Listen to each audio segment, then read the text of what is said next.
یقین مانے اگر آپ دروازے پہ کھڑے ہوں تو میں برائی تو نہیں کرتا اس چیز کی، لیکن والدین، بوڑھے والدین اپنی بچیوں کو لے کے آتے ہیں، وہاں پہ چھوڑتے ہیں، انہوں نے اپنا نقاب پہنے ہوتے ہیں، برقعے پہنے ہوتے ہیں، تو جیسے وہ کالج کے اندر آتی ہیں وہ ہر چیز غائب ہو جاتی ہے، اور وہاں پہ ان کی ڈریسنگ جو ہے وہ پتہ نہیں وہ ایک خیالوں میں کس طرح کی وہ اپنا لے کے چلتے ہیں۔ برائی تو نہیں اس چیز کو کہہ سکتا، لیکن اس میں یہ ہوتا ہے کہ جب آپ دکھاوا کرتے ہیں پھر دوسری صنف کی طرف بوائز بھی ظاہری بات ہے اسی طرح کرتے ہیں۔ خیر چلیں اس بات کو چھوڑیں، میں تو دوسرا انسیڈنٹ یہ ہوا کہ جو میں نے وہاں پہ چیزیں آبزرو کی کہ اتنا زیادہ وہاں پہ جو ہے نا وہ لوگوں نے ایک اپنا مائنڈ میں یہ چیز بنا لی ہوئی ہے کہ ہم نے تو پڑھنا ہی نہیں ہے، بس نقل لگ جاتی ہے اور بندہ پاس ہو جاتا ہے۔ جب میں نے وہاں پہ سختی کی تو وہ بچوں نے وہاں پہ کلاس میں گانے شروع کر دیے، آوازیں نکالنی شروع کر دیں، ٹیچر اریٹیٹ ہوں ہمیں موقع دیں،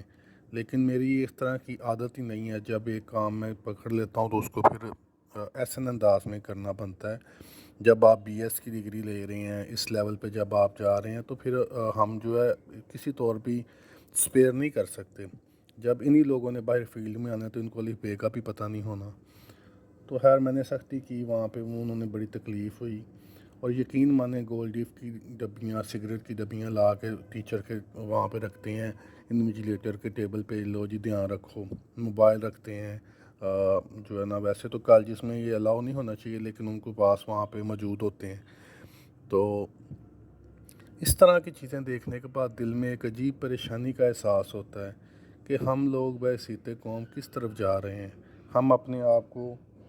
اپنی آنے والی نسل کو کس طرف لے کے جا رہے ہیں۔ جسٹ ہم نے ڈگریاں لے کے گھر پہ آ جانا ہے، ہمیں ان کے بارے میں پتہ ہی نہیں ہونا۔ اب کلاس میں سگریٹ لے کے آنا اور کلاس میں اس طرح کا بہیو کرنا کہ اگر اس نے پیپر نہیں دیا تو میں نے بھی نہیں دینا۔ اس طرح کا ایک دو اور انسیڈنٹ ہوا کہ خیر، تو بہت سی ایسی چیزیں ہیں جو میں ابھی اتنی کھل کے نہیں بیان کر رہا، میں جسٹ آپ کو جسٹ ایک ہنٹ دے رہا ہوں کہ بھائی خدا را اپنے والدین پہ ترس کھائیں۔ وہ پتہ نہیں آپ کو کس انداز میں کتنی محنت مزدوری سے آپ کو اس قابل وہاں پہ بیچتے ہیں، اور آپ آگے جا کے اپنی خیالوں کی دنیا میں مست ہو جاتے ہیں، کھو جاتے ہیں۔ یہ کچھ بھی نہیں، یہ سب عارضی چیزیں ہوتی ہیں۔ یہاں پہ تو اس اللہ کا شکر ہے ابھی اس حد تک یہ بات نہیں جاتی، لیکن یورپ اس لیے تباہ ہو رہا ہے کہ وہاں پہ ارلی ریلیشن شپ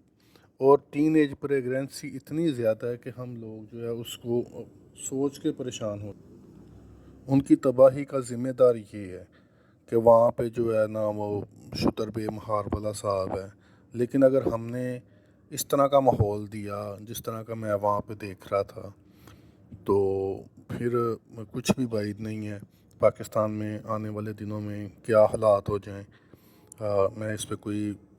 کچھ نہیں کہہ سکتا۔ تو بہت زیادہ جو ہے نا دل میں یہ چیز محسوس ہوتی ہے کہ والدین کا آپ لوگ احساس نہیں کرتے، بچے والدین کا احساس نہیں کرتے، جو آپ کے لیے پتہ نہیں کس انداز میں محنت مزدوری کر کے آپ کو پڑھاتے ہیں، آپ کو وہاں پہ بھیجتے ہیں، آپ کی فیسز ادا کرتے ہیں۔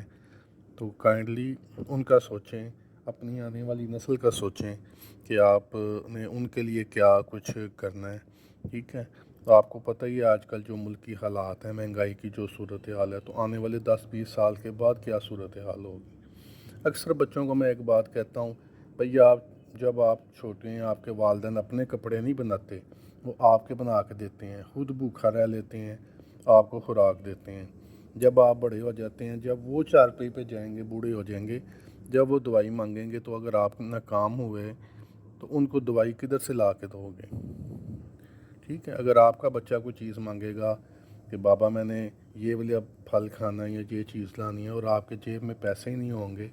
تو آپ اپنے بچے کو کیا منہ دکھاؤ گے۔